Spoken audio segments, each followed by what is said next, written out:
صحیح بخاری جلد اول کتاب الایمان باب حسن اسلام المرء حدیث نمبر 42 بسم اللہ الرحمن الرحیم قال رسول اللہ صلی اللہ علیہ وسلم جب تم میں سے کوئی اپنے اسلام کو اچھا کر لیتا ہے پھر ہر نیک عمل جو کرے گا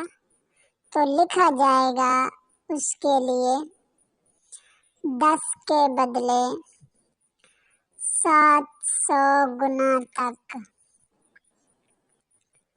اور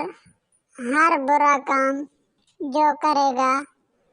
وہ اتنا ہی لکھا جائے گا۔